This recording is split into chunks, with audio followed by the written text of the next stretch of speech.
Global ITI के YouTube channel में आप सभी का एक बार फिर से स्वागत है। आज जो है हम लोग वर्कशॉप कैलकुलेशन जो कि ITI सेकेंड ईयर के लिए चल रहा था, यह सभी ट्रेड में कॉमन है। ठीक है, फिटर, इलेक्ट्रीशियन जो भी है, निम्मी जो है सेकेंड ईयर में जो आपकी 2 वर्षीय ट्रेड है इंजीनियरिंग ट्रेड, उनमें ये सब्जेक्ट कॉमन रह रहा है। ठीक है, तो इलेक्ट्रॉनिक मैकेनिक्स हो गया, इलेक्ट्रीशियन हो गया, फिटर हो गया, टर्नर हो गया, वेल्डर नहीं आएगा, मशीनिस्ट आएगा, RAC होगा, इस टाइप की जो भी ट्रेड है उनमें ये जो वर्कशॉप कैलकुलेशन होगा सेकेंड ईयर में कॉमन रहेगा। और जो आपको मैं क्वेश्चंस कराऊंगा उसका PDF आप इस वेबसाइट पर जाके डाउनलोड कर सकते हैं, www.globaliti.org। ठीक है, इस वेबसाइट पे आज का PDF प्लस इसके पहले के PDF आप डाउनलोड कर सकते हैं। आज हम लोग पार्ट 19 सॉल्व करेंगे ना। बाकी इसके पहले का अगर आप वीडियोस देखना चाह रहे हैं तो मैं वीडियो की डिस्क्रिप्शन में उसका लिंक दे दूंगा, आप उस पर क्लिक करके बिल्कुल आसानी से देख पाएंगे। ठीक है, बाकी मेरे एक इंस्टाग्राम ID भी है, जो लोग मुझसे इंस्टाग्राम पर जुड़ना चाहते हैं यहाँ पे मुझे फॉलो कर सकते हैं।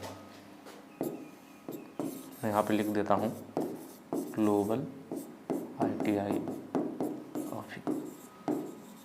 ठीक है, ये आप लोग यहाँ पे सर्च करेंगे आपको मिल जाएगी, कोई ज़बरदस्ती नहीं है, जो जुड़ना चाहे वहाँ पे जुड़ सकता है।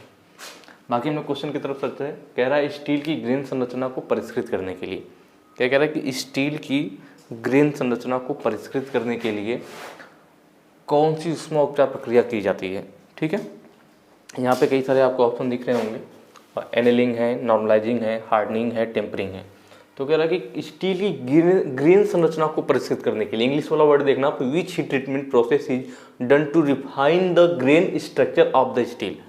स्टील के ग्रेन स्ट्रक्चर को रिफाइन करने के लिए, आप ध्यान देना, 2 चीज़ों में लोग कंफ्यूज होते हैं अक्सर। जब इस टाइप के क्वेश्चन आता है तो दिमाग में ये टेम्परिंग हार्डनिंग में तो दिक्कत नहीं है, ये अलग चीज़ अभी मैं बताऊंगा, बिल्कुल क्लियर भी हो जाएगा। एनिलिंग और नॉर्मलाइजिंग में अक्सर लोग फंस जाते हैं। एग्जाम में कहाँ फंस जाते हैं? एनिलिंग और नॉर्मलाइजिंग में। मैं आपको दोनों के लिए अलग अलग वर्ड बताऊंगा, उनके ध्यान में रखिए, वही क्वेश्चन आएगा और आप जिससे कि आपका गलत नहीं होगा और बिल्कुल सही होगा। जब भी बात करेगा किसकी? ग्रेन संरचना को परिष्कृत करने की। किसकी बात करेगा? ग्रेन संरचना को परिष्कृत करने की, या कह लीजिए इंग्लिश में रिफाइन ग्रेन स्ट्रक्चर लिखा है ना, रिफाइन करने के लिए, ग्रेन स्ट्रक्चर को रिफाइन करना या परिष्कृत करना, स्टील की ग्रेन संरचना को परिष्कृत की जब भी बात करेगा तब क्या सही होगा आपका? नॉर्मलाइजिंग, जो ऑप्शन बी सही है। ऑप्शन बी हमारा सही होगा किसके लिए? Refine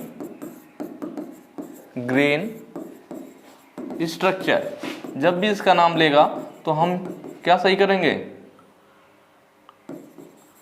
normalising. एनिलिंग कब बोलेंगे? एनिलिंग भी लगभग एक दूसरे से मिलती हुई चीज है ना, इसका भी काम किया जाता है। नॉर्मलाइजिंग मतलब मेटल पे, या जो भी हमारा मेटल होता है जो हम काम करते हैं स्टील पे, तो उस पर क्या होता है, काम करते करते उनमें कुछ आंतरिक संरचनाओं में कुछ परिवर्तन आ जाता है, तो उनको दूर करने के लिए ही नॉर्मलाइजिंग की जाती है। और एनिलिंग भी लगभग वही चीज़ है, इसका भी यूज किया जब हम कोल्ड वर्किंग करते हैं या फिर कोई मेटल पिघला करके उसका ढलाई कर रहे होते हैं। भाई ढलाई करना तो क्या, मेटल को पिघला करके बॉक्स में रखा जाता है, फिर वो ठंडा होता है तब ढलाई वाला पार्ट तैयार होता है। तो कोल्ड वर्किंग करते करते या फिर ढलाई वाला पार्ट जब तैयार करते हैं तो उनके इंटरनल संरचना में स्ट्रेस स्ट्रेन उत्पन्न हो जाता है, उसको दूर करने के लिए एनिलिंग यूज किया जाता है। एनिलिंग किस लिए यूज किया जाता है? स्ट्रेन और स्ट्रेस को दूर करने के लिए। किसको? स्ट्रेस एंड स्ट्रेन को रिमूव करने के लिए, दूर करने के लिए। ठीक है, तो स्ट्रेस एंड स्ट्रेन की बात जब भी आएगी कि आंतरिक प्रतिबल और विकृति, स्ट्रेस प्रतिबल होता है, स्ट्रेन विकृति होती है, तो आंतरिक प्रतिबल और विकृति को दूर करने के लिए एनिलिंग यूज किया जाता है। एनिलिंग से क्या होता है, उसके मशीनेबिलिटी भी इंप्रूव होती है। किसी भी स्टील की मशीनेबिलिटी इंप्रूव होने का मतलब है उस पर हम मशीनन योग्यता, मशीनेबिलिटी का मतलब मशीन एबिलिटी, जो मशीन की योग्यता रखता है, मतलब जो आसानी से कट जाए, आसानी से घिस जाए, उसको मशीनेबिलिटी बोलते हैं ना। तो एनिलिंग करने से क्या होता है, एक तो उसके आंतरिक स्ट्रेस और स्ट्रेन दूर हो जाते हैं, दूसरे इंप्रूव मशीनेबिलिटी, मशीनन योग्यता भी बढ़ती है। और नॉर्मलाइजिंग भी कुछ उसी से मिलता हुआ है, पर आपको ध्यान रखना है एग्जाम में जब भी रिफाइन ग्रेन स्ट्रक्चर की बात करेगा, रिफाइन ग्रेन स्ट्रक्चर बोलेगा तो नॉर्मलाइजिंग सही करेंगे, और जब स्ट्रेस स्ट्रेन का नाम लेगा, रिमूव करने की बात करेगा तो एनिलिंग सही करेंगे। ये दोनों लाइन आप लिख लीजिए, आपको गड़बड़ नहीं होगा, और यही क्वेश्चन भी आता है आपके एग्जाम में ना। हार्डनिंग क्या है? हार्डनिंग का मतलब होता है किसी मेटल को हार्ड करना, किसी स्टील को हार्ड करना। क्या करेंगे हार्ड करने के लिए? उसे भाई गर्म करेंगे। कहाँ तक मैंने बताया था, उसे 700, उसकी लोअर क्रिटिकल टेम्परेचर होती है 723 डिग्री सेल्सियस। जब वहाँ पे वो पहुँचता है तो उसके जो आंतरिक संरचना होता है वह ऑस्टेनाइट में बदलना शुरू हो जाता है, और जब उसके अपर क्रिटिकल टेम्परेचर पे पहुँचते हैं तो वहाँ पे वह पूर्ण रूप से ऑस्टेनाइट में बदल चुका होता है। अब वहाँ अगर हम उस स्टील को तेजी से ठंडा करें तो उसके अंदर जो स्ट्रक्चर था वो मार्टेनसाइट में बदल जाएगा, जो कि एक कठोर पदार्थ होता है। तो इस तरह से स्टील में कठोरता का गुण आ जाएगा, और कठोरता का गुण आ जाएगा तो उसी को हार्डनिंग बोलते हैं। हार्डनिंग से क्या फायदा होता है? इसमें कटिंग एबिलिटी का गुण आ जाता है, मतलब यह मेटल अब किसी को काट सकता है, किसी दूसरे मेटल को। हार्डनिंग होने से क्या होता है कि इसमें कटिंग एबिलिटी का गुण आ जाता है, मतलब यह किसी दूसरे मेटल को काट सकता है। और वियर रेजिस्टेंस का गुण आ जाता है। वियर रेजिस्टेंस मतलब घिसाव प्रतिरोधी, यह जल्दी घिसेगा नहीं। भाई कोई चीज हार्ड होगी तो वो जल्दी घिसेगी, कोई चीज हार्ड है, कठोर है, तो वो जल्दी नहीं घिसेगी। तो जब हम हार्डनिंग का गुण लाते हैं तो उसे गर्म करते हैं और तेजी से ठंडा कर देते हैं तो वह हार्ड हो जाता है। हार्ड होने से उसके अंदर कटिंग एबिलिटी का गुण आता है, मतलब दूसरे मेटल को काट सकती है। और वियर रेजिस्टेंस मतलब जल्दी घिसेगी नहीं, घिसाव प्रतिरोधी हो जाती है। टेम्परिंग क्या होता है? हार्डनिंग और टेम्परिंग ये दोनों प्रोसेस हमेशा एक साथ होते हैं किसी भी मेटल पर, किसी भी मेटल पर। जैसे कोई कटिंग टूल है, बताया ना कि अगर हार्डनिंग करेंगे तो उसमें काटने का गुण आ जाता है, तो कोई भी कटिंग टूल होता है तो उसमें हार्डनिंग किया जाता है। और जब भी हार्डनिंग करेंगे उसके तुरंत बाद हमें टेम्परिंग करना पड़ता है, ठीक है।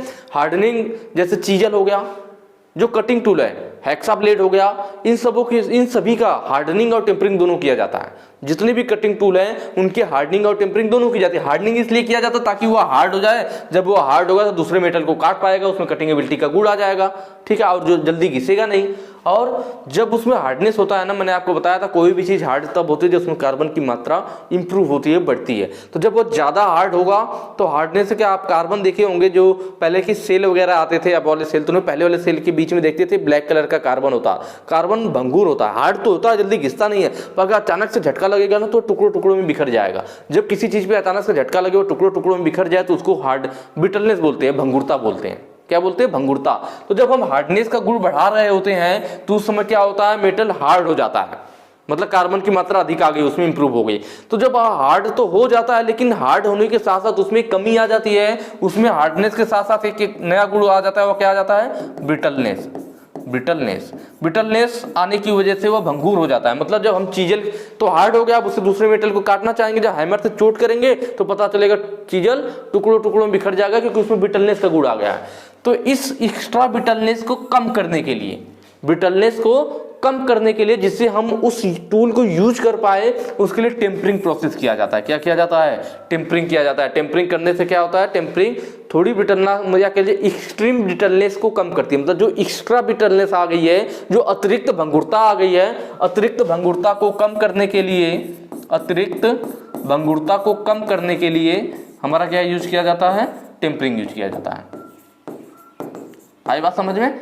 टेम्परिंग कब करते हैं? अतिरिक्त भंगुरता को कम करने के लिए। जब टेम्परिंग कर देंगे तब हम उसको यूज कर पाएंगे। तो ये चीजें हो गई। नेक्स्ट चलेंगे, ठीक है। अगला कह रहा है स्ट्रेस और स्ट्रेन। देखिए वही क्वेश्चन आ गया ना कि स्ट्रेस और स्ट्रेन को दूर करने के लिए हम क्या करते हैं, कौन सा ही ट्रीटमेंट करते हैं। मैंने आपको बताया था जब रिफाइंड ग्रेन स्ट्रक्चर की बात करेगा, ठीक है, ग्रेन स्ट्रक्चर की जब बात करेगा तो हम नॉर्मलाइजेशन सही करेंगे, स्ट्रेस और स्ट्रेन की बात करेगा तो एनीलिंग सही करेंगे। क्या सही करेंगे? एनीलिंग सही करेंगे। एनीलिंग का मतलब ये होता है जब मतलब किसी वर्ड कोई हमारे पास स्टील है, मान लीजिए नॉर्मल, अब सीधी थी ये, ठीक है, अब हम इसको मोड़ना चाह रहे हैं। कोल्ड वर्किंग मतलब हैमर से मार के गर्म नहीं करेंगे, कोल्ड वर्किंग मतलब ठंडी अवस्था में मोड़ रहे हैं, हैमर से चोट करेंगे, इसको इस तरह से मोड़ देंगे, मुड़ गई। अब जब इसको यार मोड़ेंगे हम यहाँ पे, तो यहाँ पे क्या, इसकी यहाँ आंतरिक संरचना, यहाँ खिंचाव होगा ना, यहाँ पे क्या होगा? खिंचाव, इसकी आंतरिक संरचना बदल जाएगी। अब आंतरिक संरचना बदल गई मतलब हो सकता है मेटल पहले क्या सॉफ्ट रहा हो, हम इसे आसानी से फाइलिंग वगैरह करके घिस के इसको सही बना लेते हैं आकृति में। लेकिन जब हमने इस पे कोल्ड वर्किंग किया, इस पे अनेक प्रकार के कार्य किए, हैमर को चूट किए, तो इसकी संरचना में परिवर्तन आ गया, इनके अंदर स्ट्रेस उत्पन्न हो गया। स्ट्रेन का मतलब विकृति, इनके अंदर की संरचनाओं में विकृति उत्पन्न हो गई, गड़बड़ी उत्पन्न हो गई। अब यह हार्ड हो गया भाई, चीमर टाइप का हो जाएगा ना। आपने देखा होगा कहीं हैमर ज्यादा चोट कर तो चीमर हो जाता है। अब इसे आप फाइल करना चाहोगे तो जल्दी घिसेगा ही नहीं, तो हम इसके आगे के प्रोसेस कंप्लीट कैसे करेंगे, फाइलिंग वगैरह कर नहीं पाएंगे। तो हम इस जॉब पर आगे मशीनेबिलिटी मतलब मशीनन का काम कर सके, इसे घिस सके, इस पे आगे के प्रोसेस कर सके, इसलिए इसको क्या फिर दोबारा एनीलिंग की जाती है। एनीलिंग करने के बाद या फिर से मशीनेबिलिटी का गुड़ आ जाता है, फिर इसे हम काट घिस या फिर जिस आकृति में चाहे उस आकृति में मोड़ सकते हैं। तो इसीलिए क्या किया जाता है, एनीलिंग किया जाता है। बाकी हार्डनिंग टेम्परिंग मैंने आपको बताया था, ठीक है। नेक्स्ट क्वेश्चन पे चलेंगे। अगला कह रहा है कौन सी प्रक्रिया संतुलन की स्थिति उत्पन्न करती है। कौन सी प्रक्रिया संतुलन की स्थिति उत्पन्न करना, मतलब वही चीज मैं जो बता रहा था अभी कि अगर किसी भी जॉब पर आप कोल्ड वर्किंग के उत्साह में काम करते हो, मतलब जॉब पर बार बार उसमें भाई उसको किसी अलग आकृति में मोड़ना या कुछ और काम करना, तो जॉब के अंदर क्या होता है उसके आंतरिक संरचना पे प्रभाव पड़ता है और धीरे धीरे उसके प्रॉपर्टीज जो पहले रहते, मान लीजिए पहले सॉफ्ट थी, अब बाद में क्या होगा, हैमर से चोट करते करते उसके आंतरिक संरचना बदलते बढ़ते वो चीमड़ हो जाएगा, हार्ड हो जाएगा। तो पता चला हमने मेटल लिया था इसलिए लिया था क्योंकि हमें सॉफ्ट की जरूरत थी, बट उसे उस आकृति में बनाते बनाते वो हार्ड हो गया, तो मेटल की प्रॉपर्टीज ही बदल गई। हम जिस वजह से लिए थे सॉफ्ट की वजह से वो क्वालिटी उसकी रही नहीं, तो वो क्वालिटी उसकी वापस आ जाए, उसी स्थिति में आ जाए, उसके लिए हम क्या करते हैं, एनीलिंग वगैरह करते हैं, जिससे संतुलन बना रहे। संतुलन का मतलब वही है कि उसकी पहले की स्थिति बनी रहे, ऐसा ना हो कि हम काम करते करते उसका प्रॉपर्टीज चेंज हो जाए। तो संतुलन की स्थिति जो होती है किसकी वजह से बनी रहती है, तो मैंने बताया आपको एनीलिंग और नॉर्मलाइजिंग ये दोनों लोग एक ही तरह के वर्ड हैं, ठीक है। इसलिए मैंने डिफरेंस बताया कि जब भी स्ट्रेस और स्ट्रेन की बात करेगा, स्ट्रेस स्ट्रेन दूर करना है तो एनीलिंग हम सही करेंगे, जब इनके grain structure refined grain structure की बात करेगा तो नॉर्मलाइजेशन सही करेंगे। तो ये एनीलिंग और नॉर्मलाइजेशन है हमारा, जिसकी वजह से हमारा संतुलन बना रहता है ना, ठीक है। क्या होगा, एनीलिंग और नॉर्मलाइजिंग। और जबकि एनीलिंग के साथ हार्डनिंग आ गया, दोनों बिल्कुल विपरीत हो गए भाई। एनीलिंग सॉफ्ट करता है, हार्डनिंग हार्ड करता है। नॉर्मलाइजिंग और टेम्परिंग दोनों बिल्कुल अलग हो गए भाई। नॉर्मलाइजिंग नॉर्मल करने के लिए, टेम्परिंग भंगुरता को दूर करने के लिए। टेम्परिंग हमेशा हार्डनिंग के साथ रहता है। मैंने बताया जब भी हार्डनिंग करेंगे, आप किसी भी किताब में कहीं भी पढ़ लो, अगर कटिंग टूल होगा तो लास्ट में यह लाइन जरूर लिखा होता है कि इसको हार्ड एंड टेम्पर किया जाता है। हर एक कटिंग टूल के लाइन में लास्ट में जरूर लिखा जाता है हार्ड और टेम्पर किया जाता है, मतलब हार्ड और टेम्पर दोनों एक साथ आते हैं। तो और नॉर्मलाइजिंग और टेम्परिंग ये भी दोनों अलग हो गया, तो ऑप्शन सी हमारा सही हो जाएगा, annealing and normalising. Next question पे चलेंगे। कार्बन के प्रवेश के लिए कार्बन युक्त वातावरण में स्टील को किस प्रक्रिया में गर्म किया जाता है, कि स्टील को किस प्रक्रिया में गर्म करेंगे, किस लिए, अगर हमें कार्बन का उसमें प्रवेश कराना है। कार्बन का प्रवेश कब कराते हैं अभी मैं आपको बताऊंगा। जो पहला ऑप्शन दे रखा है केस हार्डनिंग, और जो नीचे के तीनों ऑप्शन है नाइट्राइडिंग, कार्बोराइजिंग और इंडक्शन हार्डनिंग, यह तीनों जो है इसी के टाइप है। केस हार्डनिंग का ही टाइप है यह तीनों, तो केस हार्डनिंग तो सही होने से रहा। केस हार्डनिंग क्या समझते हैं इस चीज को, केस हार्डनिंग मतलब किसी भी मेटल के ऊपरी भाग को कठोर बनाना, ऊपरी भाग को कठोर बनाना। जैसे इसके पहले जो हम वर्ड पढ़ रहे थे हार्डनिंग था, तो हार्डनिंग में पूरा मेटल हार्ड होता है, ठीक है। एनीलिंग में पूरा मेटल सॉफ्ट होता है, पूरे मेटल की बात करते हैं। लेकिन हम मेटल के सिर्फ ऊपरी सतह को कठोर बनाए तो उसको केस हार्डनिंग बोलते हैं। हार्डनिंग तो करेंगे, अगर हार्डनिंग करेंगे तो पूरा मेटल हार्ड हो जाएगा, लेकिन अगर केस हार्डनिंग बोल दे तो मतलब बस ऊपरी सतह कठोर होगी। जैसे केस हमारे कहाँ होता है, केस मतलब बाल, तो हमारी ऊपरी सतह पर बाल होता है ना, ठीक है। तो वैसे ही केस हार्डनिंग, जब हार्डनिंग करने की बात आएगी तो केस मतलब ऊपरी सतह, कोई भी मेटल है उसकी ऊपरी सतह को, ठीक है। इसमें मान लीजिए मेटल में क्या है, मोटाई होगी, तो हम पूरी मोटाई तक ना करके बस ऊपरी सतह को कुछ गहराई तक हार्ड बना दें, तो ऊपरी सतह को सिर्फ हार्ड बनाना केस हार्डनिंग कहलाता है। ऐसी जरूरत कहाँ पड़ती है, तो गियर में, जो गियर हो गया, पुली हो गया, ऐसे भाई गियर क्या होता है, एक दूसरे से फंस करके चलते हैं, तो जब दो गियर आपस में फंस करके चलेंगे तो वहाँ पे घिसाव उत्पन्न होगा, तो इसका मतलब उसकी सतह कठोर होनी चाहिए, तभी तो जल्दी नहीं घिसेगा। तो हम उसको अगर पूरा हार्ड कर देंगे तो आपको मालूम है हार्ड करने पे उसमें बिटलनेस का गुण आता है, और गियर एक दूसरे जब फंस के चलते हैं तो उस पर झटका लगता है तो गियर टूट जाएगा। तो इसीलिए हमें कुछ जगहों पे ऐसी जरूरत पड़ती है कि उसका ऊपरी सतह कठोर हो जाए और अंदर का भाग टफ और मुलायम रहे, जिससे कि ऊपरी सतह कठोर रहेगा तो जब गियर आपस में फंस करके चलेंगे, दांतें टकराएंगे तो वो घिसेगा नहीं, और जो झटका लगेगा उसको कौन सहन करेगा, तो अंदर का भाग उसका टफ और मुलायम रहेगा, तो सॉफ्टनेस को, झटके को सहन कर लेगा, टूटेगा भी नहीं। तो इस टाइप की जरूरत जहां होती है कि भाई ऊपर के भाग कठोर हो जाए, अंदर सॉफ्ट ही बना रहे, टफ ही बना रहे, तब वहां पे केस हार्डनिंग किया जाता है। केस हार्डनिंग समझ में आया, बस ऊपरी सतह को कठोर बनाना केस हार्डनिंग कहलाता है। तो ऊपरी सतह को कठोर कैसे बनाते हैं, तो अलग अलग प्रक्रियाओं के द्वारा ऊपरी सतह को कठोर बनाया जाता है। नाइट्राइडिंग, नाम में लगा ना, नाइट्राइडिंग मतलब नाइट्रोजन। इसमें क्या होता है कि हम ऊपरी सतह में नाइट्रोजन को प्रवेश करा करके ऊपरी सतह को कठोर बनाते हैं। नाइट्राइडिंग में क्या होगा, नाइट्रोजन को ऊपरी सतह में प्रवेश कराया जाएगा, किसको, नाइट्रोजन को। तो जब हम नाइट्रोजन को ऊपरी सतह में प्रवेश करके उसको कठोर बनाते हैं तो नाइट्राइडिंग कहलाता है। कार्बोराइजिंग, जब ऊपरी सतह में कार्बन को प्रवेश करके कठोर बनाया जाए, जब कार्बन को ऊपरी सतह में प्रवेश करा करके कठोर बनाया जाए तो कार्बोराइजिंग कहलाता है। इंडक्शन हार्डनिंग क्या होता है, इसमें क्या होता है, जैसे हमारा जो रॉड है या जो मेटल है, मान लीजिए मेटल है, तो इस पर हम क्या करते हैं, कॉइल लपेट देते हैं। क्या लपेट देते हैं, कॉइल लपेट देते हैं। अब इसमें से हाई फ्रीक्वेंसी की करंट फ्लो की जाती है, इसलिए इंडक्शन हार्डनिंग कह रहा है। इंडक्शन का मतलब करंट हम फ्लो करेंगे, हाई फ्रीक्वेंसी की करंट इसमें फ्लो होगी, तो इससे क्या होगा आपको मालूम है, H = I² RT होता है ना, मतलब हीट उत्पन्न होती है, I का मतलब धारा से, करंट से, जिसमें रेजिस्टेंस उत्पन्न होगा। ठीक है, तो हम यहाँ पे क्या करते हैं कि हाई फ्रीक्वेंसी करंट फ्लो कराते हैं, जिससे मेटल की ऊपरी सतह गर्म हो जाती है बहुत ही जल्दी। इन सब प्रक्रियाओं की अपेक्षा आसान है, बहुत तेजी से गर्म हो जाता है। जो ऊपरी सतह गर्म हो जाएगा, पूरा अंदर तक नहीं, ऊपरी सतह बस गर्म होगा, क्योंकि ऊपर कॉइल लपेटा हुआ है। जैसे ऊपरी सतह गर्म होगा, हम पानी की जेट मतलब बौछार से फिर तुरंत उसमें पानी डाल देंगे, उससे क्या होगा कि यह तेजी से ठंडा होगा और ऊपरी सतह हार्ड हो जाएगी। तो यह इंडक्शन हार्डनिंग होता है। तो यहाँ पूछा था कार्बन के प्रवेश के लिए, तो आपको मालूम है कार्बोराइजिंग प्रक्रिया में कार्बन का प्रवेश कराते हैं। नाइट्रोजन का प्रवेश करा रहा होता तो नाइट्राइडिंग कहलाता, भाई याद रहेगा ना, देखो बिल्कुल आसान है। नाइट्राइडिंग नाइट्रोजन का प्रवेश, कार्बोराइजिंग कार्बन का प्रयोग, नाम में ही आ रहा है। तो यहाँ कार्बन की बात किया था तो ऑप्शन सी सही हो जाएगा, कार्बोराइजिंग। ठीक है, नेक्स्ट क्वेश्चन पे चलेंगे। सभी मिश्र धातु और मिश्र धातु वाले स्टील्स के लिए उपयुक्त नाइट्राइडिंग प्रक्रिया कौन सी है? देखिए नाइट्राइडिंग प्रक्रिया जनरली हम दो टाइप का मैक्सिमम यूज करते हैं, साल्ट बाथ और गैस नाइट्राइडिंग। साल्ट बाथ और गैस नाइट्राइडिंग। जो साल्ट बाथ है हम स्पेशली इसको यूज करते हैं एलॉय एंड अनएलॉय स्टील या कास्ट आयरन के लिए भी यूज किया जाता है।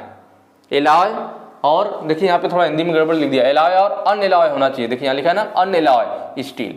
एलॉय और अनएलॉय स्टील हो या कास्ट आयरन हो, ऐसे के लिए हम साल्ट बाथ नाइट्राइडिंग यूज करते हैं, जो ऑप्शन बी हमारा है। साल्ट बाथ में नाइट्राइडिंग, साल्ट बाथ में नाइट्राइडिंग कब यूज करते हैं? जब हमारा एलॉय या अनएलॉय स्टील हो या कास्ट आयरन हो। ठीक है, और गैस नाइट्राइडिंग भी है, दो प्रोसेस हम जनरली यूज करते हैं, पर जब भी एलॉय और अनएलॉय की बात आएगी तो उन सभी में हम किसका यूज करेंगे? साल्ट वाला जो है हमारा। ठीक है, अगला चलते हैं। अगर ऊष्मा उपचार प्रक्रिया का क्या नाम है? जहां धातु को गर्म किया जाता है और पानी या तेल में बुझाया जाता है। ठीक है, ऊष्मा उपचार प्रक्रिया का क्या नाम? जहां धातु को हम गर्म करेंगे और उसे क्या करेंगे?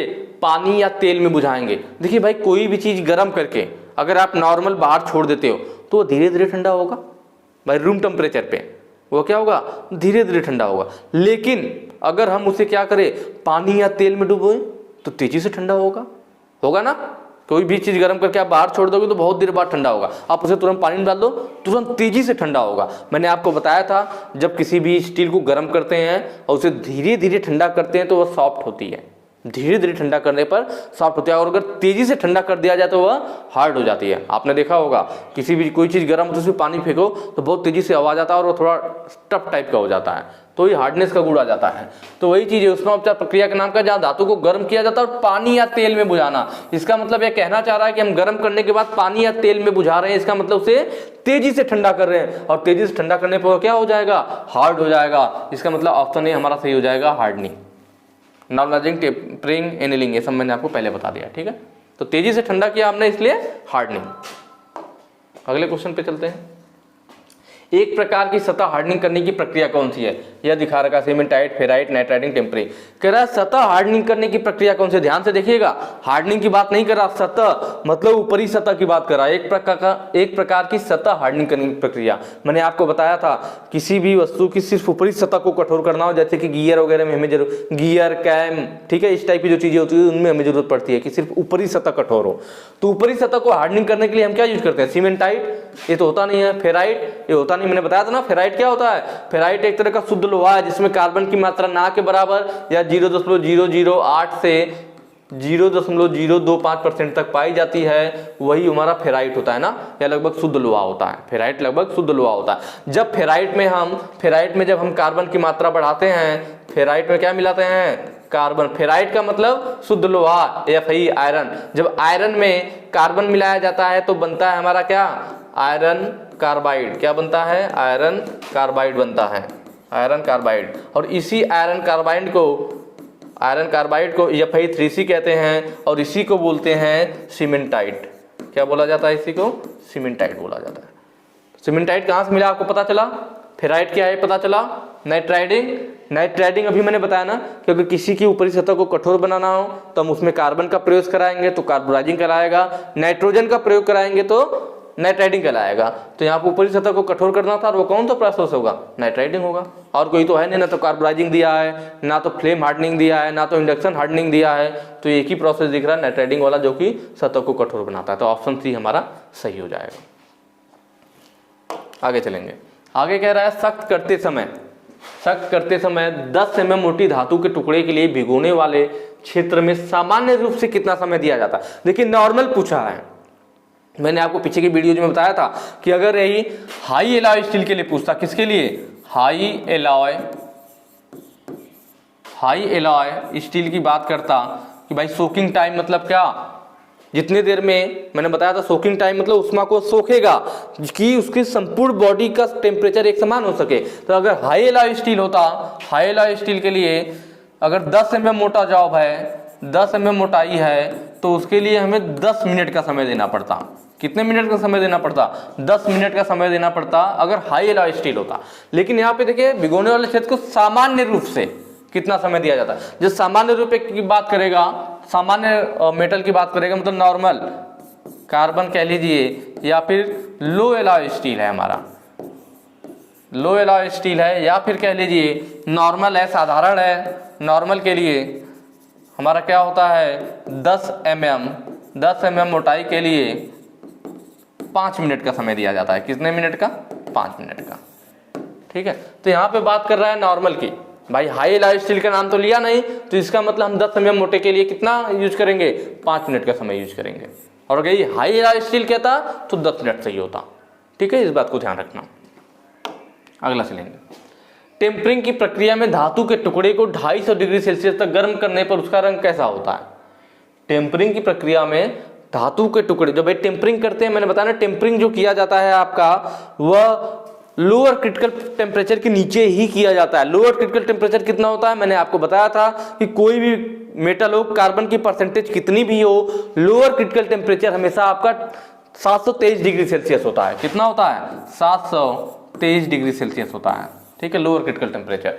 तो जब भी हम टेम्परिंग करते हैं, हार्डनिंग के बाद तुरंत टेम्परिंग किया जाता है, टेम्परिंग लोअर क्रिटिकल टेम्परेचर के नीचे ही किया जाता है। तो अगर मान लीजिए वो कह रहा है टेम्परिंग करते समय अलग अलग मेटल के लिए अलग अलग टेम्परेचर रखा जाता है, तो हम उसको कलर से पहचान जाते हैं कि इस समय इसका टेम्परेचर लगभग कितना हुआ होगा।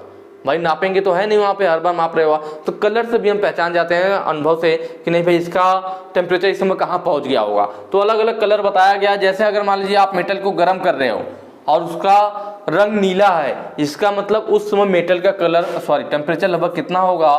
300 डिग्री सेल्सियस होगा। कितना होगा? 300 डिग्री सेल्सियस होगा। और अगर मेटल का कलर आपको ब्राउन दिख रहा है तो इसका मतलब इस समय उसका टेम्परेचर 250 डिग्री सेल्सियस होगा। आ रही बात समझ में? बैगनी दिख रहा है, इसका मतलब इस समय उसका टेम्परेचर 270 डिग्री सेल्सियस होगा। और अगर वहीं पे पीला दिखता है, ठीक है, इसे